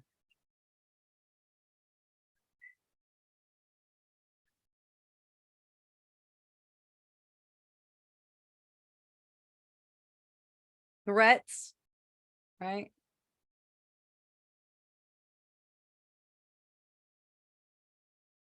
People get their energies all riled up when some kind of seeming tragedy occurs, and people become really almost like they're fragile, almost like their buttons are even more exposed, right? And it looks like the media helps them and gets to get more of that kind of anger going. I noticed that one report was how shameful this tour company was for doing tours around Maui just 2 days after or something like that whenever that happened. And so this is a big news story. See, you guys see where I'm going with this? See, it's just like it gets the attention toward this angst. And I don't know, I've heard stories like there's people who there's people who are like the 1% in the world or something that run the world, that want to keep everyone fearful and stuff like that. You know, we have all kinds of stories, but the truth of the matter is it's all the ego. The ego wants this. Okay. So that's why, like, in our systems, it's ingrained into our systems. The ego wants this. And this is, so that's why it's like that. So these news stories and stuff, you know, they're just projected. So, because people want to be afraid, they want to be judgmental. They don't want to see that they actually projected the whole scene the way they see it. What people don't want to see is that this devastation actually projected out of their mind. Okay. So that's why there's this thing to be blameful of the government too, for not responding properly or on time. I'm thinking, you know, Maui, it's like a small ass island. You got these broadas sitting around all day, right? And then all of a sudden this big ass devastating thing comes and it's like all huge and like big fires everywhere. They're like, we don't have enough people for this, you know, like, where are they coming from? You know, they're just kind of like, shit, people, fend for yourselves, you know. It's kind of like what it was like. It's like, fend for yourself. People are jumping in the ocean.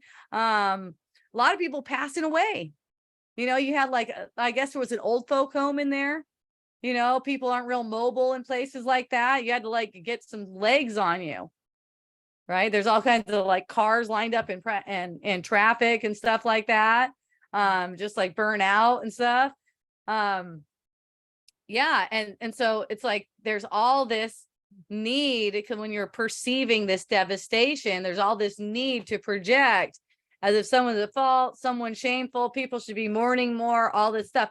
Can you guys like imagine, like, just to have the whole town go afterwards, like a whole celebration, like, hooray, wasn't that great? I know that sounds so crazy because we're conditioned by an ego though. But we're putting on a show. We're putting on a fucking show. And the reason it keeps going like this, we keep on getting more of these things over and over and over again, is because we're investing emotion. So the news helps with that, to like invest emotion into it so we can keep it going over and over again. That's how this is done. Instead of seeing it as a blessing, it's like, hooray. Hooray. Yes, like that. Like that. That's how it was for me with the lava too. It's like, hooray. This is the best thing. I'm not trying to make shit like that happen or tempting the ego, like, go ahead and give it to me. It's just like, what is being presented right now? This is it. This is it. This is the best fucking thing right now. Whatever's being presented right now is the best for me right now, because of the way I can use it. In a way, when I say hooray, it's just about clearing my perception right now. Yeah. Yes. It's not even about anything else. It's Yeah. about releasing everything right now. Right now. That's right. That's all. Just right now. Right. Yeah. And that's the thing. It's like, what's holding this upset to ourselves is thinking that we have to do it, like we have to keep doing it. No, just right now. You come down to that's, you know, that's how Reiki is taught. I don't know if any of you guys ever took Reiki, but I took Reiki. I went up to Reiki master, and then I realized, oh, I know what this is. I don't need to do all this kind of stuff with all the symbols and everything like that. I could feel Reiki, what's being called Reiki, which basically I'm just going to call love, being extended through the palms of my hands and actually all the pores, right, too, at the same time. But the thing about Reiki, it's like, just for this moment can I be at ease, right? Because only if I'm at ease am I going to be able to extend Reiki. All the symbols and shit like that, that's just to trick your mind. It's fine.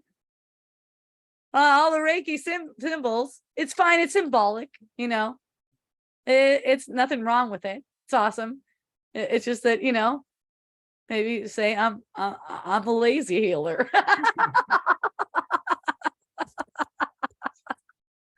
I don't want to do the fucking sign. Also, scripted show. Yeah, Very, very well. Scripted. So many it is. great details there. We're acting, but we seem to have forgotten that we are acting. Yeah, we forgot we're acting. Exactly. Gosh, I know.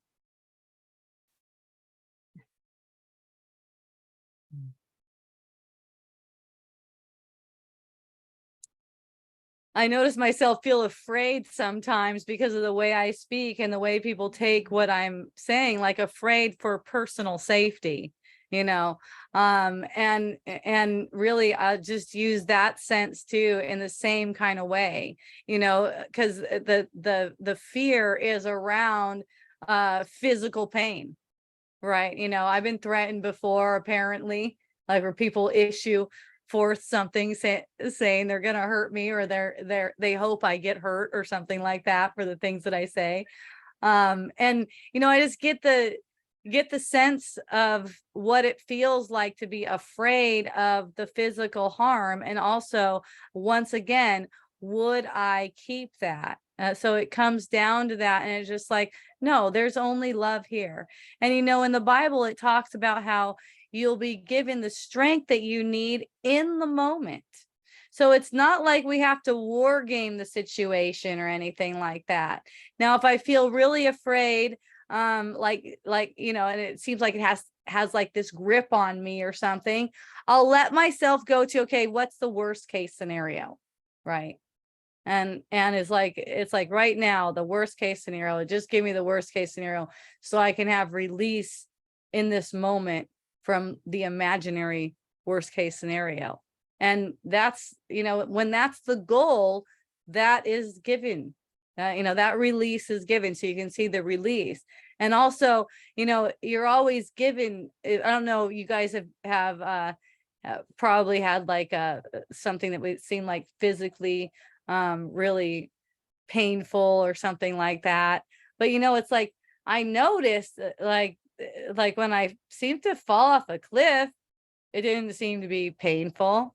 Like I didn't notice that like any kind of pain with that at all. It was more like, you know, there was a sense of concern over the body's wellness coming up, which I was using in the way I use any kind of delusional ass thought, right?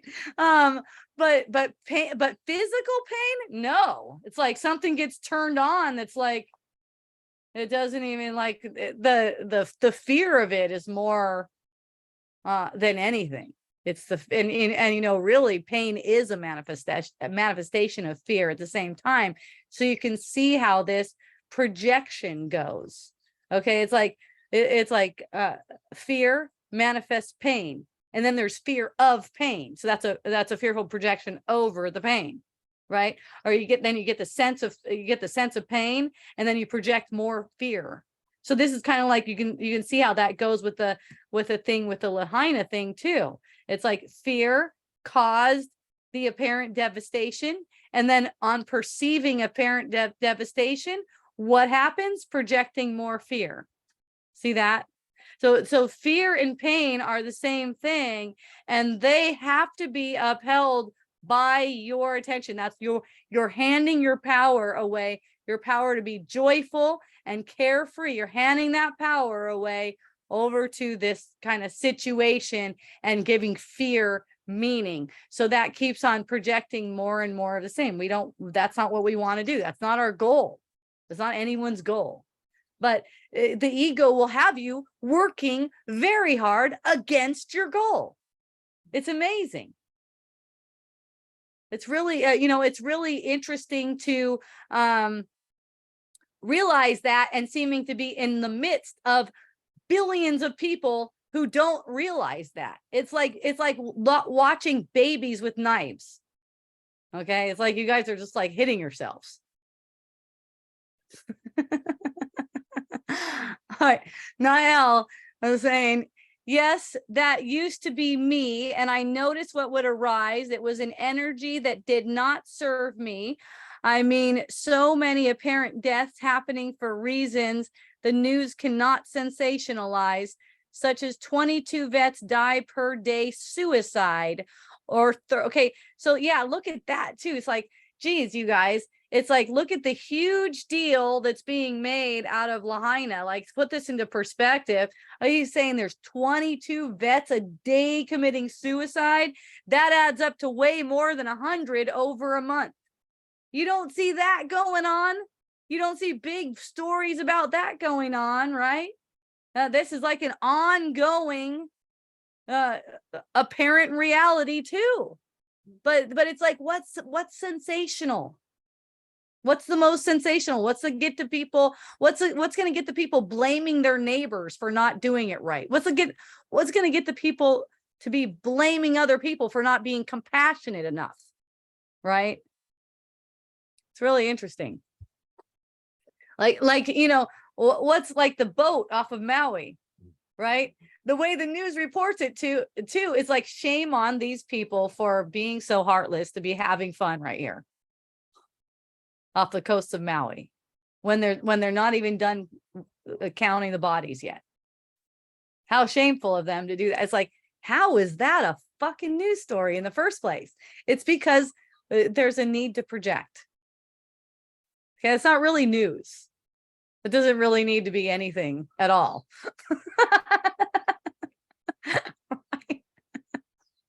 It's not, like it's like, and it's, you know, it's conditioning to, you're not allowed to have fun. If there are other people having a tragedy, you're not. Well, guess what? There's other people having a tragedy every dang minute. We're always making up tragedies and projecting them every minute.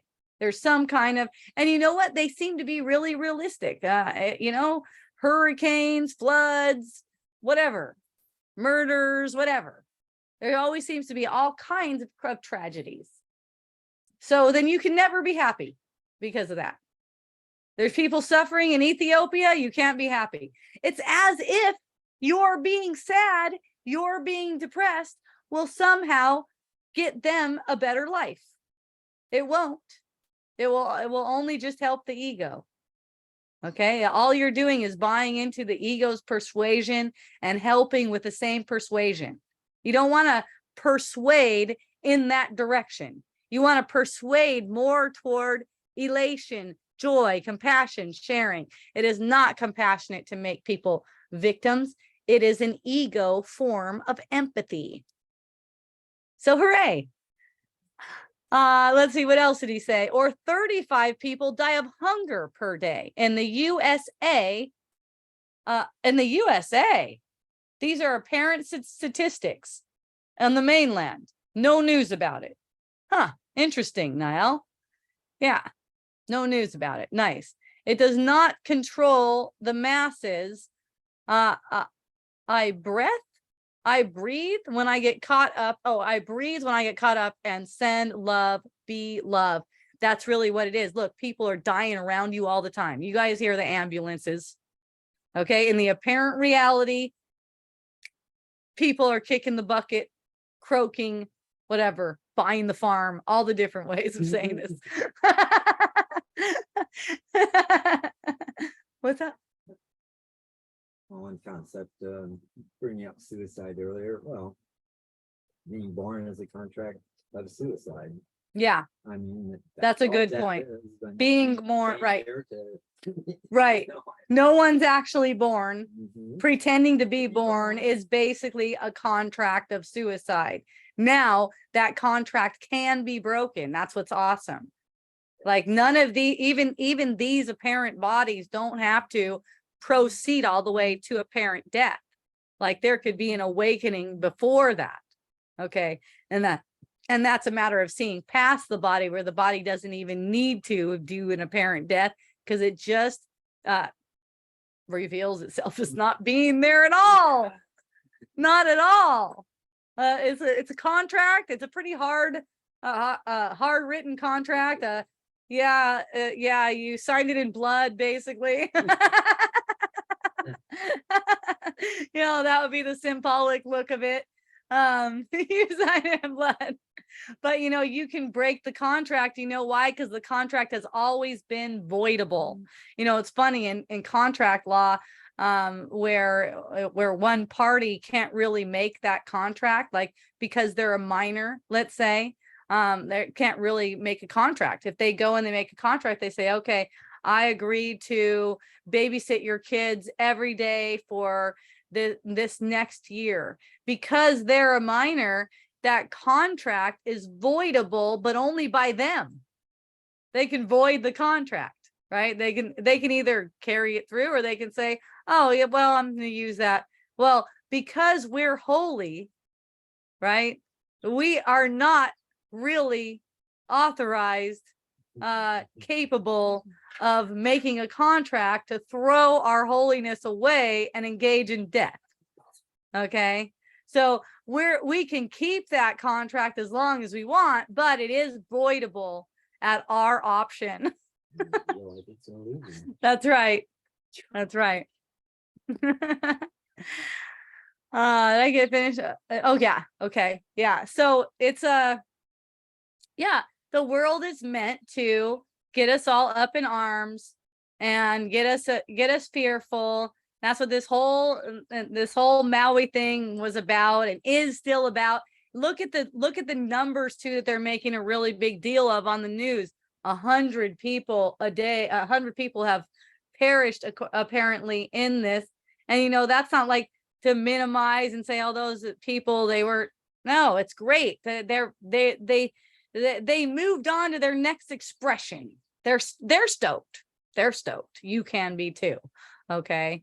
All of this sensationalism about 100 people passing away, and Niall's telling me right now 22 plus 36 people in the US are dying each day apparently, and you don't hear anything about that. That's 22 plus 35, that's 57 people between just vets and hunger. 57 people every day in the USA, vets and hunger is what he's telling me. So yeah, it's like these apparent, like, making a really big deal out of it. That's also an agreement we have to make a big deal out of stuff. This is what keeps it going on. We don't need to do this. Okay, so the more you're, if it's making you upset to think about what is going on with Maui, the more you're not thinking about it, the better. The more you're actually not thinking about it, the more you can take a break, whatever that looks like for you, where you take a break from thinking, the better. Seemingly 150,000 deaths happen every day. 150,000 deaths, The cause. right? 100. Seems Carmelino saying 150,000 deaths globally every day, apparently. Right. What it's just what is it, just not good if it's by fire? I mean, what in the world? What are we saying? I mean, is it better when they when they end up in the hospital and they're like, they seem to be dying for like a year and a half? Is that better? You know, like, what the heck? We're just making shit up. It's all for fun. There's a superstition that if I don't suffer other people's tragedies, the tragedy will happen to me. And you know, that's great. Thank you for bringing that up, Robert. Thank you for bringing that up, because that is exactly what the ego wants you to think. That's exactly what it's like. It's like, you're going to get it, right? You're going to get it if you don't suffer right now, suffer this tragedy. But really, when you would be willing to see their power in it, when you will be willing to see that they're not vulnerable to any illusions, what it does is it teaches you that that's true for your mind. So even if you do seem to be faced with a tragedy, you can handle it with ease and grace. Instead of 100. what? Instead, go ahead. 150,000 deaths, 150,000. Woohoo! I'm free. Right. Yes. Yeah. You were saying. Right. We call it death, but look at, you know, if you're really looking at it more honestly, you would say that the part that we call birth would really be death, because you're taking on this heavy mindset. This image of being born is symbolic of taking on a very heavy materialistic mindset. Okay. And it's a suicide. So you would say that would be the death. and the birth would be at the end where someone's seeming to pass away. That's like the birth. And I saw this video one time, and it was, this person was studying like how people die, and he was watching, he had a video. Well, there was a video that was on this rock climber, not because they knew he was going to die, but they just had a video on him. He's climbing, and all of a sudden he loses it and he starts falling. And what you could see on the video is, at first he's trying to grab the rock again, but then he realizes it's hopeless, and he's just completely limp and relaxed. It's just like a relaxed dying for us, which is not really dying, but the dying experience for us is really like a birthing. It's more like a birthing, right?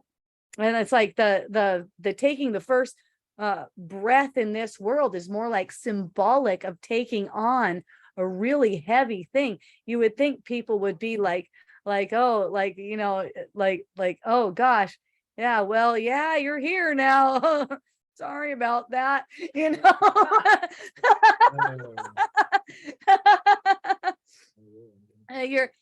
you first pop out, the symbology is you're fresh and you're innocent, you're soft and you're pliant, and you're beautiful and kissable and all. Well, maybe not when you first come out, but a little bit later on the beautiful kissable part. Little wet aliens coming out. It's kind of symbolic of this thing that just like arrived here to get completely tainted. Like as it goes along, it just gets completely tainted, right? It's like with these ridiculous thoughts that we're putting out, and the energies of the parents, their fears, the frustrations. This is something that's not known in the death realm. Okay. It's just not something that is an experience in the death realm. I'm calling it. It's like it's like this it's all a mindset, but it's a mindset where you're not embodied, so you're not carrying all those patterns like that, all those materialistic patterns.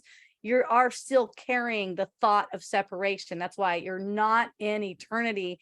You're in a death realm, but that's way, way lighter than this experience on earth. This is it. This is heavy. This is intense, and it's meant for something. It's meant to be heavy. And that's just how it is. What lightens it up is because of who you are. You're so light. You are joy. It's you.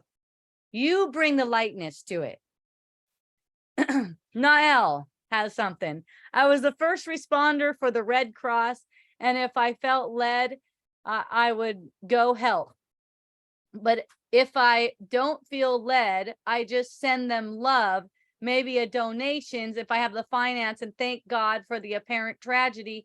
It always made me enjoy life so much more. Yeah, look at how it is for each of us. Look at how it's a benefit for each of us.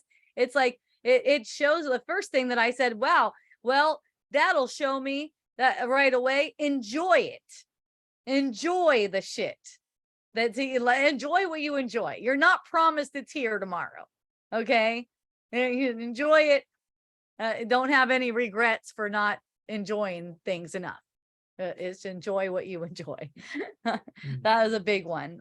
Enjoying life and having gratitude. Yes, it's a disservice to grieve others' tragedies. Instead, hold a space of them energetically whole. Yes, exactly. Exactly. It is a disservice, but that's not the way it's looked on in worldly terms. Aloha, Christine. I am live. I'm just about ready to go off though. It's already 7 minutes after 5, and I'm going to see if someone wants to go get some nings with me. So if you have a question, then get on it. I'll give you a moment. But I am going to sign off any minute. And she wrote that to me 4 minutes ago. Nings, yay. Yeah. So, hey, it's your birthday. Happy birthday, Christine. Yay. It's so funny. I was at the soak and I was like, why the fuck isn't Christine at this soak? And then I realized I didn't fucking invite Christina to soak. I was like, apparently you weren't meant to be there. The reason is completely beyond me.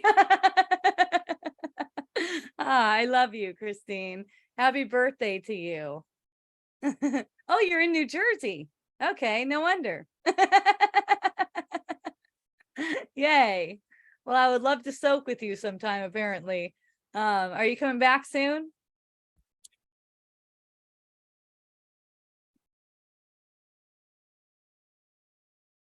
All right, you guys. Thank you. I appreciate you. I had a really fun time as usual. Really enjoy our communion.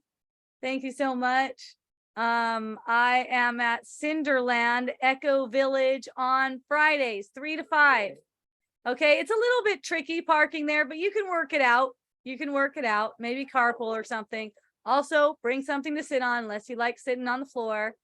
But it's fun at Cinderland. Yay. So join me Fridays, 3 to 5. Hopejohnson.org. You can go to hopejohnson.org. It's up and running. I think it's a little bit glitchy right now because I switched over to Shopify and it's a work in progress. But you can get all of my recordings that I recorded. If you want to get them, just go to hopejohnson.org/wisdom dialogues. As far as the other links and stuff, I got to look at those still to see what's going on. I just switched over to something that's easier for me to use since I seem to have a bunch of projects going at once. So yay, I love you, everyone. Mahalo, aloha, and a hui ho. Yay.